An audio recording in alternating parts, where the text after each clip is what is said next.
भारत माता की, भारत माता की। हम सब सौभाग्यशाली हैं कि सोमेश्वर नाथ की इस पावन धरती पर राष्ट्र के लिए समर्पित एक जीवन, विलक्षण व्यक्तित्व जोगी हमारे बीच उपस्थित हैं। आदरणीय जोगी जी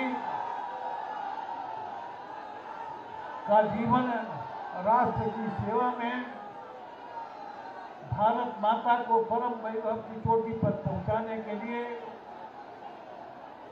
बाल्यकाल से ही अपना जीवन राष्ट्र के लिए समर्पित किया है। मैं चाहूंगा कि हमारे इस क्षेत्र के विधायक सुनील जी और पूर्व के विधायक और लोजपा के प्रदेश अध्यक्ष दोनों मेमेंटो भेंट करेंगे और साल भेंट करेंगे। दोनों एक साथ साल भी संगत या बैठ जाइए। दोनों और साल भी भेंट करेंगे राजू तिवारी। अब कृष्णनंदन पासवान जी हमारे मंत्री हैं, हमारे महेश्वर सिंह जी विधान पार्षद सदस्य, पवन जायसवाल जी हमारे माननीय विधायक तिवारी जी बैठ जाएंगे। राजेंद्र गुप्ता जी हमारे पूर्व जिला अध्यक्ष, पटेल जी जज के हमारे पूर्व अध्यक्ष।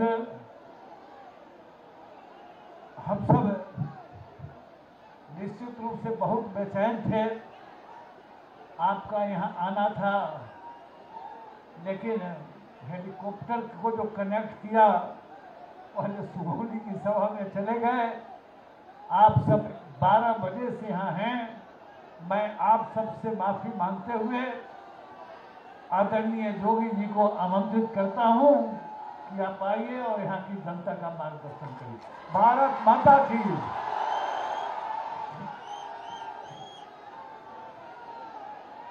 भारत माता की, भारत माता की, भारत माता की। वंदे वंदे वंदे। बाबा सोमेश्वर नाथ के पुण्य धराधाम पर मैं मोतिहारी लोकसभा क्षेत्र के आप सभी जनता जनार्दन के प्रणाम करत बानी।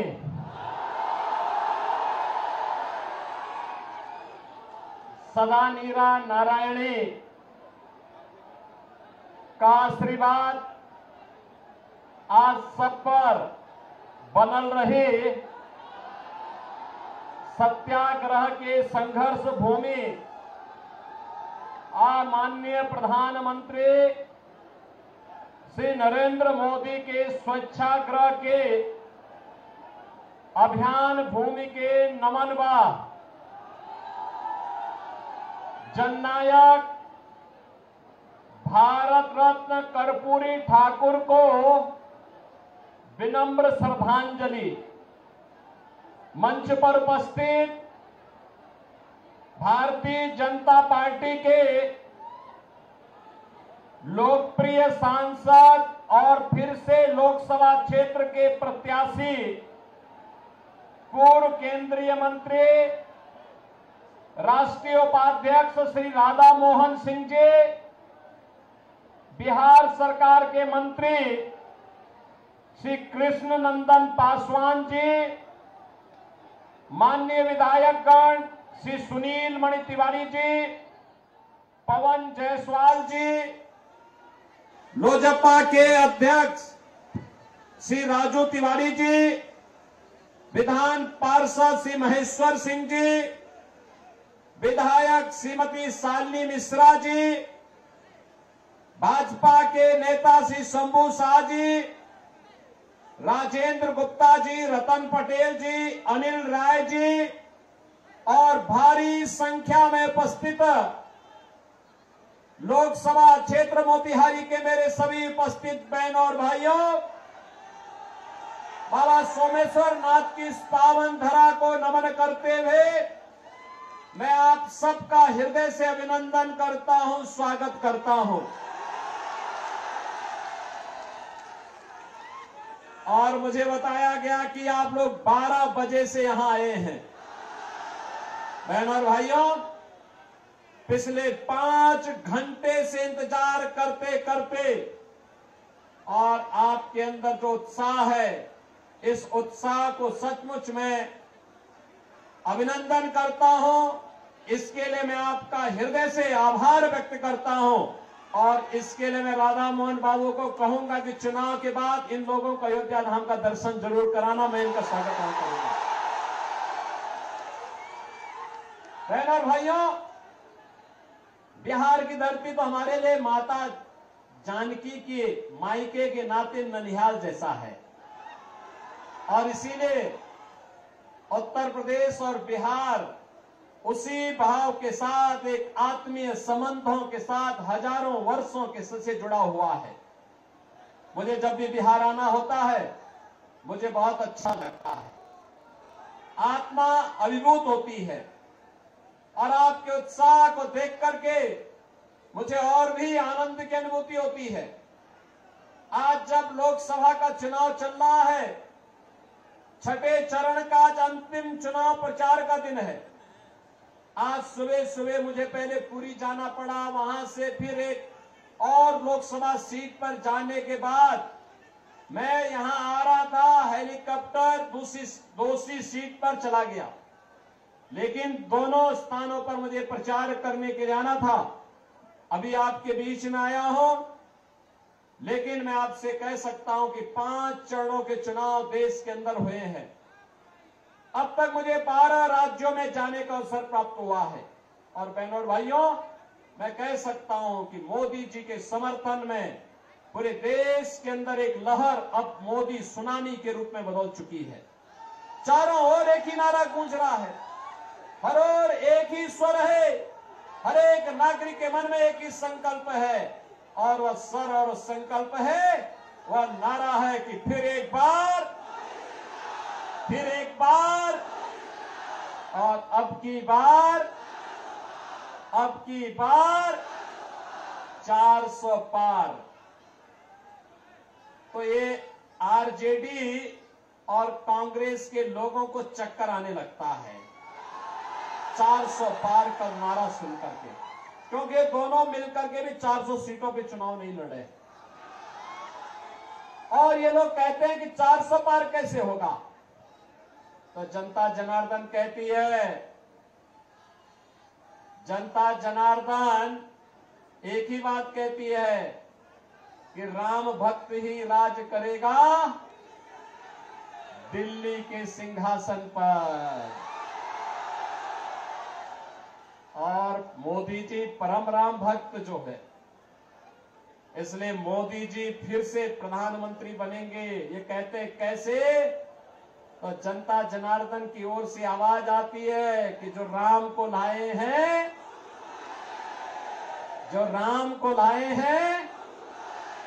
बहनों और भाइयों, मुझे एक बात बताइए, क्या ये कांग्रेस और आरजेडी के लोग अयोध्या धाम में मंदिर का निर्माण करा पाते क्या? अरे तो राम विरोधी हैं और ये लोग राम विरोधी भी हैं। इनके कारनामे भारत विरोधी भी इनको ठहराता है, इनके कारनामे गरीब विरोधी भी इनको ठहराता है। इनके कारनामे ऐसे हैं कि यह देश की जनता जनार्दन के भी विरोधी हैं, बेटी और व्यापारी के भी विरोधी हैं। बहनों और भाइयों, आज जब मोदी जी के नेतृत्व में भारत की कायाकल्प हुई है, पूरा भारत एक नए भारत के रूप में दिख रहा है। पूरे भारत के अंदर अगर आप देखेंगे 4 लेन, 6 लेन, 12 लेन के हाईवे बन रहे हैं, एक्सप्रेस हाईवे बन रहे हैं, एयरपोर्ट बन रहे हैं, ट्रेन में अत्याधुनिक ट्रेन की सुविधा हो रही है, अत्याधुनिक ट्रेन की सुविधा आ रही है, वंदे भारत, अमृत भारत, नमो भारत के रूप में मेट्रो की सुविधा देश के अंदर अलग अलग सिटी में बढ़ती जा रही है। कहीं आईआईटी, कहीं आईआईएम, कहीं एम्स।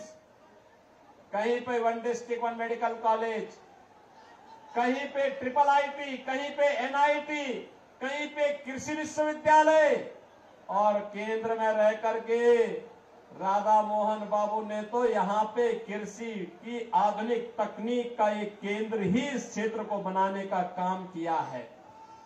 बहनों और भाइयों, ये सभी काम विकास के, और दूसरी तरफ गरीब कल्याणकारी कार्य भी किस तेजी के साथ। याद करिए, कांग्रेस और आरजेडी के समय में, पहले तो कांग्रेस और आरजेडी का जो गठबंधन है, ये बिहार के लिए बड़ा अपशकुन है। बहनों और भाइयों, अपशकुन इसलिए है, जब इनकी सरकार रहती थी, जब ये लोग मिलते हैं तो मान के चलिए कि गुंडागिर्दी जरूर होगी, लूटपाट जरूर होगी। दूसरा, इनके समय में उपद्रव बहुत होते थे, राह चलना दूभर होता था, बिहार बदनाम हो चुका था, और गरीब भूख से तड़पता था, गरीब स्वास्थ्य के उपचार में दम तोड़ देता था, किसान आत्महत्या करने के लिए मजबूर होता था, नौजवान प्लान करने के लिए मजबूर होता था, बेटी और व्यापारी दोनों सुरक्षित नहीं थी। लेकिन आज बिहार के अंदर जेडीयू और बीजेपी की सरकार और केंद्र में मोदी जी के नेतृत्व की एनडीए सरकार आने के बाद आज आप देख रहे होंगे, मोदी जी 80 करोड़ लोगों को फ्री में राशन की सुविधा का लाभ दे रहे हैं। 60 करोड़ लोगों को आयुष्मान भारत की 5 लाख रुपए की सुविधा दे रहे हैं।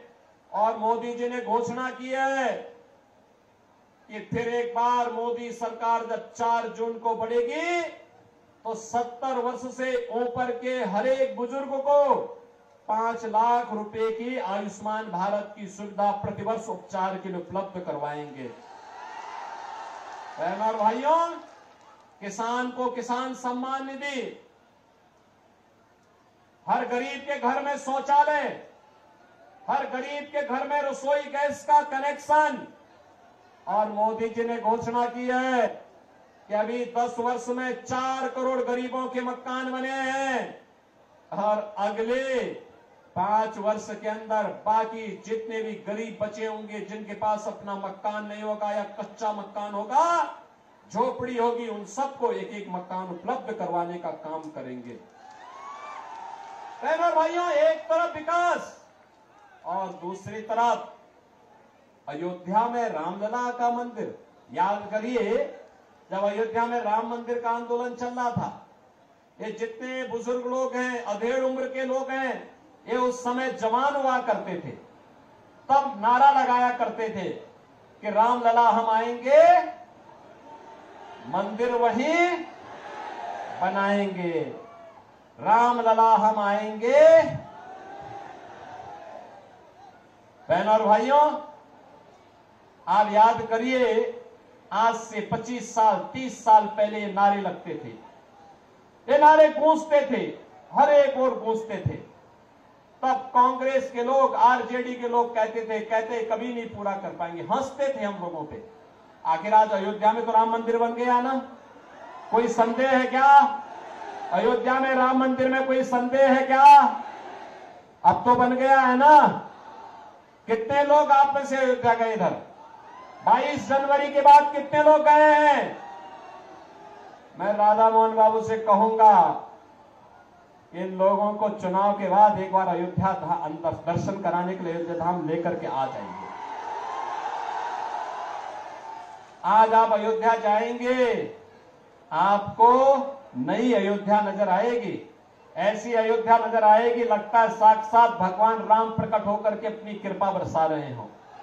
और बहनों और भाइयों, ये तब संभव हो पाया है जब भारतीय जनता पार्टी की सरकार मोदी जी के नेतृत्व में काम कर रही है। और इसीलिए बहनों और भाइयों, विरासत का भी सम्मान है और विकास के कार्य भी है, गरीब कल्याण भी है। तो साथ साथ अब तो पहले कांग्रेस और आरजेडी की सरकार के समय आतंकी वारदात होती थी, बड़ी बड़ी घटनाएं घटित होती थी, और आतंकवाद के मुद्दे को लेकर के जब हम लोग संसद में इस मुद्दे को उठाते थे तो उस समय लोग क्या बोलते थे? कहते थे आतंकवादी तो सीमा पार के हैं। और आज मोदी जी के नेतृत्व में आतंकवाद का सफाया हो गया है। आज अगर जोर से पटाखा फट जाए ना तो पाकिस्तान सबसे पहले सफाई देता है, कहता साहब मेरा हाथ नहीं है, क्योंकि उसे मालूम है ये नया भारत है, छेड़ेगा नहीं, लेकिन कोई छेड़ेगा तो फिर छोड़ेगा भी।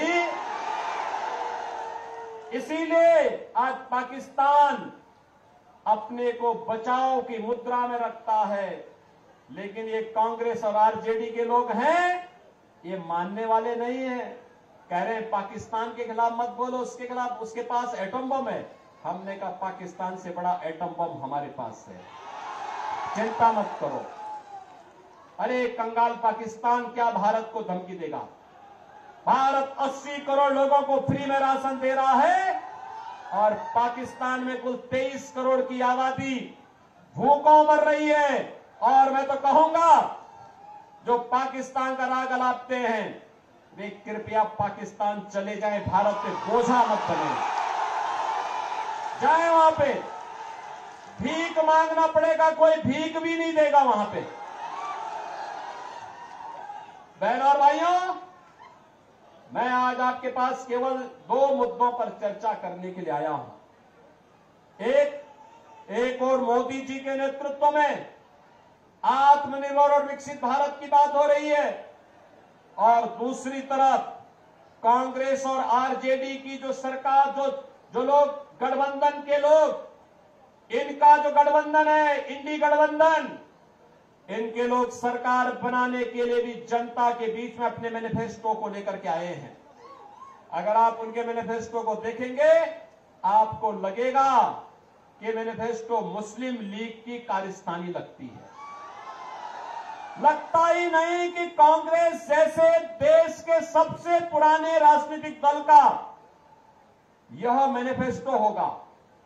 बहनों और भाइयों, वे क्या कहते हैं? लालू जी ने तो कह ही दिया। क्या कह दिया? उन्होंने कहा बहनों और भाइयों कि ओबीसी का सभी आरक्षण मुसलमानों को दे देंगे। क्या आप इसको स्वीकार करेंगे? क्या इसको स्वीकार करेंगे क्या? और कांग्रेस का मैनिफेस्टो भी यही कहता है कि सत्ता में आएंगे, एससी, एसटी और ओबीसी का आरक्षण मुसलमानों को देंगे। और ये कांग्रेस पहले कर भी चुकी है। याद करिए, राधा मोहन बाबू तो सांसद थे उस समय, केंद्र में मैं भी सांसद था, और यूपीए की सरकार थी। बहनों और भाइयों, यूपीए की सरकार के समय इन्होंने 2 कमीशन गठित किए थे, एक जस्टिस रंगनाथ के नेतृत्व में और दूसरी कमीशन गठित की थी जस्टिस राजेंद्र सच्चर की अध्यक्षता में। एक ने कहा था कि ओबीसी का 6% आरक्षण मुसलमानों को दे देना चाहिए। भारतीय जनता पार्टी ने विरोध किया था, कहा था कि बाबा साहब भीमराव अंबेडकर ने कहा है कि आरक्षण धर्म के आधार पर नहीं हो सकता और मुसलमान आरक्षण पाने का अधिकारी नहीं है।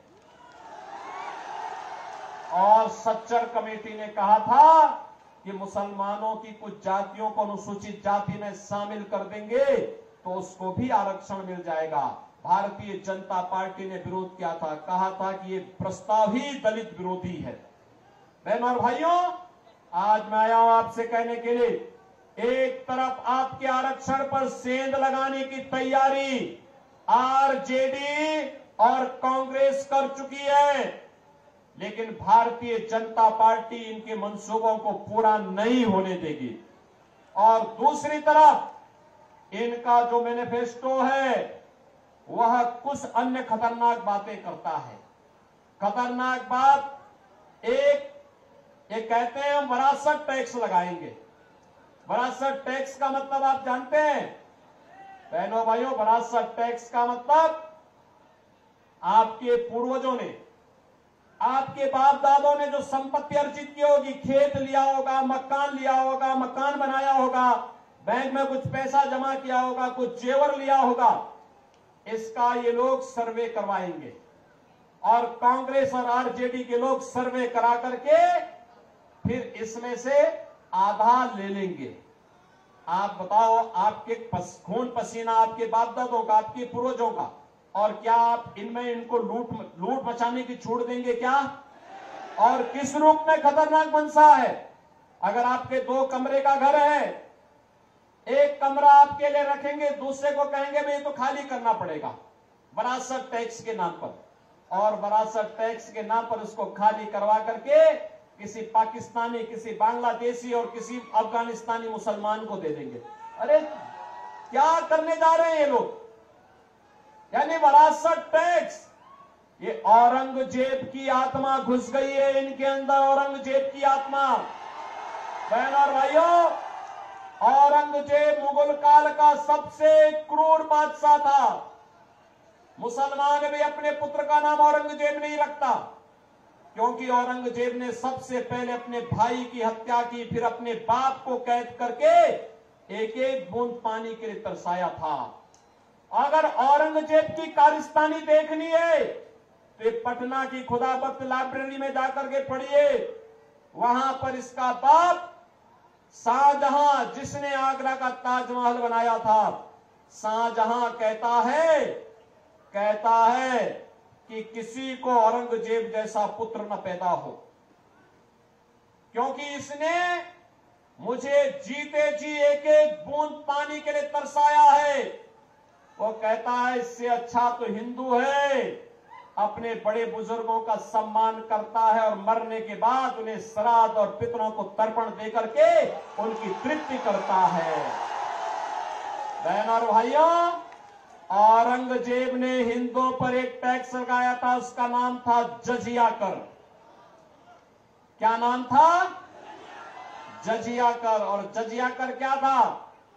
हिंदू या तो जजिया कर दे और नहीं तो मुसलमान बने। और आज कांग्रेस भी वरासत टैक्स, ये जजिया कर ही है इनका। क्या आप ये जजिया कर कांग्रेस और आरजेडी का लगाने देंगे क्या? लगाने देंगे क्या? तीसरा, इनके द्वारा कहा जा रहा है कि हम आएंगे तो पर्सनल लॉ लागू करेंगे। पर्सनल लॉ का मतलब जानते हैं आप?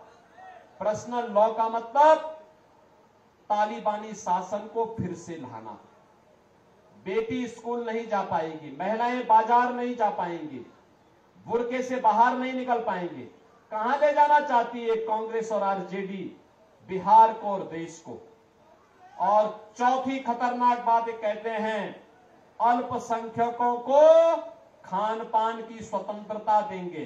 खान पान की स्वतंत्रता का मतलब उनकी रुचि का खान पान। अरे जो बहुसंख्यक खाता है वो अल्पसंख्यक भी खाता है, कोई भेद तो है नहीं। एक मुद्दे पे भेद होता है, जब कोई मुसलमान गौ कसी करता है, गौ हत्या करता है, हिंदू उग्र होकर के सामने आ जाता है, कहता है जन्म जन्म का नाता है, गाय हमारी माता है, कहता है ना। और ये कहते हैं कि हम उनको अब गौ कसी करने की छूट देंगे। क्या आप देंगे क्या कांग्रेस को वोट? अरे राम जन्मभूमि का मंदिर बना के जो पुण्य अर्जित किया है, वह कांग्रेस और आरजेडी को वोट देकर के पाप में मत बदलना।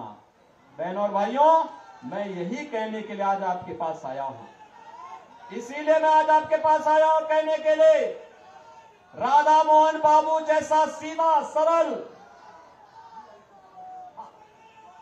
राधा मोहन बाबू जैसा सीधा सरल लेकिन आपकी जनता के लिए समर्पित व्यक्ति जिस भाव के साथ कार्य कर रहा है, वैसा राजनेता मिलना अत्यंत दुर्लभ है, दुर्लभ। और इसलिए बहनों और भाइयों, जनता की अदालत में हम लोग आए हैं आपसे कहने के लिए, एक ही बात कहने के लिए आए हैं कि हमें राम विरोधियों को भी नहीं आने देना है, हमें जजिया कर लगाने वालों को भी नहीं आने देना है, हमें वीआईपी कल्चर वालों को भी नहीं टिकने देना है। समझ लेना। अब मुझे बताओ, रोज रोज तो सौदेबाजी करते हैं, सौदेबाजी करते हैं, रोज पलटी मारेंगे, सौदेबाजी करेंगे, क्या आप इनको आने देंगे क्या? और फिर गौ कसी को प्रोत्साहित करने वालों को क्या आप आने देंगे क्या? मैं तो आपसे यही कहने के लिए आया हूं कि राधा मोहन बाबू तो लंबे समय से सांसद के रूप में यहां की जनता जनार्दन की सेवा करते हैं। मैं देखता हूं, अगर दिल्ली रहेंगे, शाम को ट्रेन में बैठेंगे, सुबह फिर दिन भर यहां की जनता की सेवा करके फिर शाम को यहां से गोरखपुर या पटना जाकर के वहां से प्लेन से फिर दिल्ली अगले दिन संसद की बैठक में भाग लेके फिर वापस अपने क्षेत्र में आते हैं, दिन भर सेवा करते हैं। बहनों और भाइयों, ऐसा जनप्रतिनिधि मिलना बहुत दुर्लभ होता है और इसीलिए आपसे मैं यही अपील करने के लिए आया हूं, राधा मोहन बाबू को चुनाव जिता के भेजेंगे। 400 पार में ये सीट भी होनी चाहिए, होगी ना? 400 पार तभी होगा जब राधा मोहन बाबू भारी बहुमत से विजयी बनकर जाएंगे। रिकॉर्ड वोट से रिकॉर्ड बनना चाहिए। बनाएंगे रिकॉर्ड? बनाएंगे। लेकिन इसके लिए आपको एक काम करना होगा। करेंगे? मोदी जी का संदेशा है, कल एक दिन का समय आपके पास होगा। आप में से इस संदेशे को घर घर कौन कितने लोग पहुंचाएंगे? थोड़ा हाथ खड़ा करके मुझे बताओ। उधर हेलीपैड की तरफ भी काफी बड़ी संख्या में लोग खड़े हैं, इधर भी खड़े हैं, सड़क की तरफ भी खड़े हैं। कितने लोग थे? दोनों हाथ ला के मुझे आश्वस्त करो। दोनों हाथ ला करके खड़ो, हाथ खड़े करके मुझे बताओ पहले कितने लोग हैं जो मेरे संकल्प को घर घर पहुंचाएगा? आप पहुंचाने के लिए तैयार हैं? तो संकल्प होगा कि कल आप में से हर व्यक्ति को 15 घरों में जनसंपर्क करने के लिए जाना है और कमल खिलाने के लिए उनसे अपील करनी है। बोलेंगे ना? क्या बोलेंगे? नौजवानों के भविष्य के लिए, किसानों की खुशहाली के लिए, बेटी और व्यापारी की सुरक्षा के लिए, आत्मनिर्भर भारत बनाने के लिए और विकसित भारत की संकल्पना को पूरा करने के लिए हमें कमल खिलाना है। सबको बोलेंगे और जनता को संकल्प दिलाना है, जो राम को लाए हैं। बोलेंगे ना? और परसों उन सभी लोगों को मतदान कराना है। कराएंगे। मैं मतदान का प्रतिशत देखूंगा मोतिहारी में। सहमत है ना? सभी लोग सहमत हैं? तो फिर मेरे साथ बोलेंगे, भारत माता की, भारत माता की, भारत माता की जय श्री राम, जय जय श्री राम।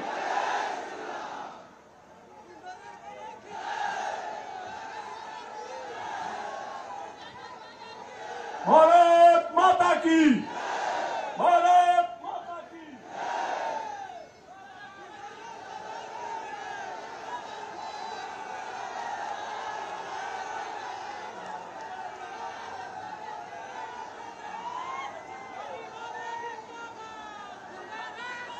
भारत माता की, भारत माता की। योगी आदित्यनाथ बाबा जिंदाबाद, योगी आदित्यनाथ बाबा जिंदाबाद।